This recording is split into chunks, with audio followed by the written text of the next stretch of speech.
महाराज जी, क्या हम अशुद्धि अवस्था में राधा कृपा कटाक्ष स्तोत्र का फोटो कॉपी करवा के पढ़ सकते हैं या नहीं? उसे याद हो गया हो तो आप चिंतन ऐसे कर सकते हैं, वगैरह ग्रंथ लेकर पढ़ना निषेध है। तो 3 दिन अपवित्र दशा में भगवत चिंतन कर सकते हैं, जो पाठ याद है उसको सुमिरन कर सकते हैं। माला लेना, ठाकुर सेवा करना, रसोई बनाना, ग्रंथ पढ़ना, ये गृहस्थ धर्म में जो माता बहनें 3 दिन अपवित्र रहती हैं नहीं करना चाहिए। ऐसी शास्त्र मर्यादा है। फिर जैसा ठाकुर जी प्रेरित करें, शास्त्र मर्यादा है, ऐसा नहीं करना चाहिए। महाराज जी, जब हम अशुद्ध हैं और भगवान इतने शुद्ध हैं, उनको कोई चीज अशुद्ध नहीं कर सकती, तो फिर हमारी आप अपने आपे को भूल जाओ फिर कैसे खास। हाँ, बस यही तो बात, इसीलिए तो कह रहे हैं नियम से चलोगी तो भूल जाओगी। नियम से चलोगी, बनाई हुई मर्यादा से चलोगी तो शरीर भान भूल जाओगी। और नियम अगर विपरीत दशा में चला गया तो शरीर भाव पुष्ट होता चला जाएगा। एक खास बात है, आप एक पत्नी व्रत ले, आप धर्म से चले तो आपको वैराग्य हो जाएगा, आपकी वासना नष्ट हो जाएगी। दवा अगर नियम से खाओगे ना, रोग नष्ट हो जाएगा। और आप व्यभिचार करें, चाहे जितना करते चले जाए, आपकी वासना बढ़ती चली जाएगी, आपकी गंदगी बढ़ती चली जाएगी। ये नियम है वही चेष्टा। लेकिन एक पत्नी व्रत ले, धर्म पूर्वक चले तो आपको वैराग्य हो जाएगा। कितने ऐसे गृहस्थ हैं जो वैरागी हैं, पति पत्नी दोनों घर में रहते हुए भी ब्रह्मचर्य हैं। और कितने ऐसे कि देखो, बोले कितने साल, बोले 90 साल के, तो बोले क्या पूरा जीवन हो गया, खाक बटोरते हैं कहां, वही के वही खड़े। सब सुलझने की बात है।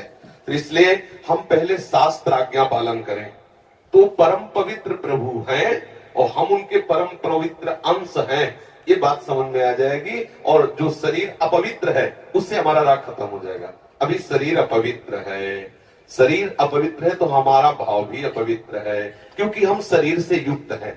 आप कभी ये मानती हो कि मेरा शरीर अपवित्र हुआ? मैं नहीं। उस समय यही रहता है कि मैं अपवित्र हूं, रहता है ना। मैं जैसे हम शौचालय से निकले तो हम ये नहीं मानेंगे कि मैं आत्मस्वरूप हूं, मेरा शरीर अपवित्र है लेकिन मैं पवित्र हूं। अगर शरीर का स्मरण आ रहा है तो अभी आप शरीर भाव में हैं। और जिन महापुरुषों का छूट गए पड़े रहते हैं अवधूत स्थिति में, भगवान उनके साथ खेलते रहते हैं। उस स्थिति तक पहुंचने के लिए हमें तर्क छोड़कर शास्त्र आज्ञा पालन करना पड़ेगा। शास्त्र की कृपा से, गुरु आज्ञा की कृपा से वो स्थिति आ जाती है जब शरीर भाव से ऊपर उठ गए, फिर क्या है, फिर तो कोई परेशानी नहीं। चाहे लघु शंका की पड़े हो, चाहे शौच के पड़े हो, शरीर अपवित्र है लेकिन वो परम पवित्र प्रभु में रमण कर रहा है। अभी हमारी दशा ऐसी नहीं है। हमारा शरीर हमें मैं करके दिखाई दे रहा है, नहीं दिखाई दे रहा। शरीर की भूख मेरी भूख, शरीर की मांग मेरी मांग, शरीर का कष्ट मेरा कष्ट आ रहा है ना। बस इस राग से छूटने के लिए शरीर को सिद्धांत में बांध दो। तस्मात् शास्त्रम प्रमाणन्ते, कार्या कार्यो विरुद्ध, क्या करना है क्या नहीं करना, इस शास्त्र के अनुसार चलो तो शरीर का राग खत्म हो जाएगा। इसका परिणाम होगा शरीर से राग खत्म हो जाएगा। आप पवित्र रहिए तो आपको शरीर से वैराग्य हो जाएगा।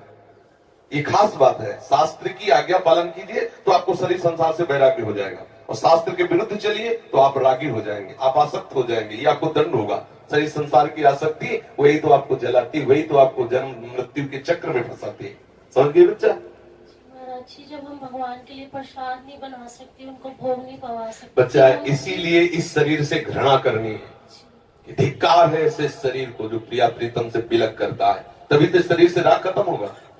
ये अपवित्र शरीर जो हमें प्रभु के सेवा से छुटवा दे, ऐसे शरीर से क्या राग करना। धीरे धीरे शरीर के प्रति हे भाव हो जाए। जन्म मृत्यु जरा व्याधि दुख दोषानुदर्शनम, भगवान ने गीता जी में कहा। शरीर के प्रति हे भाव होने लगता है, क्या मलमूत्र का भांड है, छोड़ो इससे राग। धीरे धीरे धीरे वो अपने स्वरूप में स्थित हो जाए। अभी इतना ममत्व है शरीर में, कोई ऐसे छू ले तो एकदम ऐसा नहीं होता। तुमने हमें ऐसा कितना अपना मय पद है। अगर हम ठीक सिद्धांत से चलेंगे तो हम बहुत जल्दी लाभ प्राप्त कर लेंगे।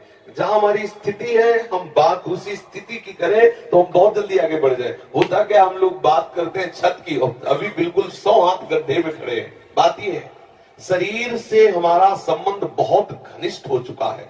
इतना हो चुका है कि शरीर से हम संबंध किए, ये शब्द भी गलत है। मैं ही शरीर हूं ऐसा है। आप देख लो, कभी दर्पण में तिलक लगाते समय सोचा कि शरीर के मस्तक पर तिलक रचना कर रहे हैं? नहीं। मेरा तिलक कैसा है, यही तो आएगा ना। मेरा रूप कैसा है, मैं ठीक लग रही हूं, लग रहा हूं, ऐसी बातें आएंगी नहीं आएंगी। तो इसका मतलब शरीर राग है। शरीर राग हटाने के लिए शास्त्रीय सिद्धांत स्वीकार करना होगा। जिस समय माता बहनें अपवित्र होती हैं, उस समय वो जो भी भोग बनाती है, वो शास्त्र के अनुसार कह रहा हूं कि जो ब्रह्म हत्या देवराजेंद्र को लगी थी, उसी के 4 विभाग किए गए थे। पहला विभाग स्त्री को दिया गया था और उसके साथ वरदान भी दिया गया था कि उसी अवस्था के अंतर्गत वो जब सृजन क्रिया में जाएगी तो संतानोत्पत्ति की सामर्थ्य उसको प्राप्त हो जाएगी। पृथ्वी ऊषर भूमि, जो ऊषर भूमि है, ये वो ब्रह्म हत्या का एक भाग, उसको वरदान दिया गया था, चाहे जितना गड्ढा खोद दिया जाए अपने आप भर जाएगा समय पे। वृक्ष की गोंद जो निकलती है वो ब्रह्म हत्या, और उसको वरदान दिया काटने पर भी पुनः आप हरे भरे हो जाओगे, मतलब समय आने पर आप वृक्ष रूप धारण करो। और जल में फेन बुदबुदा काई, ये ब्रह्म हत्या के 4 भाग के। और जल को आशीर्वाद दिया गया कि कभी भी कहीं भी पवित्रता होगी तो आप उसमें सम्मिलित होगे। जल छिड़को, आचमन करो, जल के द्वारा पवित्रता। ऐसा 4 वरदान भी उनको अलग अलग दिए गए और उनके लिए विधान भी किया गया है। देवराज इंद्र को जब ब्रह्म हत्या लगी थी तो शास्त्र में मर्यादा चली आ रही है। अगर इसका हम पालन करेंगे तो शरीर से वैराग्य हो जाए। जैसे अब जो बच्चे वैराग्य ले लिए हैं, भले वो स्त्री शरीर में है, और उनके लिए नियम खत्म हो गया कि वो 3 दिन अपवित्र रहेंगे तो छुएंगे नहीं, क्योंकि खत्म संसार के भोग राग, संसार का क्रम खत्म। अब वो वैरागी, अब वो आठों पैर प्रभु की सेवा में लगे हैं। पर अपने गृहस्थ धर्म से है, शरीर सुख की कामना से है, शरीर का हम प्रयोग कर रहे हैं अपने इंद्रिय सुख के लिए, तो आप पवित्रता धारण करो, जिससे तुम्हारा ये राग नष्ट हो जाएगा। समझ रहे ना? नाम जप तो कर सकते हैं हम बता देते हैं, गृहस्थों को भी कह देते हैं कि आप मंत्र चिंतन भी कर सकते हैं, माला से नहीं, मंत्र चिंतन भी कर सकते हैं। स्नान किया, मंत्र चिंतन कर रहे हैं, भाई अंदर हमारे जो चिंतन हो रहा, शरीर ही तो अपवित्र है, बाहरी चेष्टा नहीं करेंगे। हम मानसिक ठाकुर सेवा भी कर सकते हैं, मानसिक पाठ भी कर सकते हैं। हमें चतुरासी जी याद है तो हम ग्रंथ नहीं छुएंगे, ऐसे पदगान करेंगे, नाम कीर्तन करेंगे, ये सब हो सकता है। लेकिन प्रगट में जो शरीर द्वारा चेष्टा होनी है, तो फिर उस समय 3 दिनों तक ऐसा शास्त्रीय महापुरुषों का और संतों का आदेश है, तो हमें वैसा पालन करना चाहिए। अवस्था में शरणागति मंत्र ले सकते हैं, नहीं ले सकते? हाँ, शरणागत मंत्र के लिए वैसे हमने बताया है कि शौचालय में और बाथरूम में हम मंत्र ना जपे, पवित्र हो करके आचमन आदि करके फिर मंत्र जप करें। और जैसे हम अपवित्र दशा में जैसे ट्रेन आदि में यात्रा करते हैं, सोच गए उन्हीं कपड़ों से, उन्हीं पास फिर नाम जप करें, मंत्र जप न करें। मंत्र में थोड़ी पवित्रता की आवश्यकता है। नाम जप करें, जब हम पवित्र हो तब मंत्र जप करें। और अगर आप पवित्र हैं तो हर समय फिर जप सकते हैं, केवल शौचालय और लक्षण का छोड़कर। दिनचर्या में अपने जैसे रसोई पकाते हुए घर के काम, बिल्कुल बिल्कुल मंत्र जप सकते हैं। मानसिक हाँ, चलते फिरते, बिल्कुल बिल्कुल कर सकते हैं, बिल्कुल कर सकते हैं, उत्तम बात है।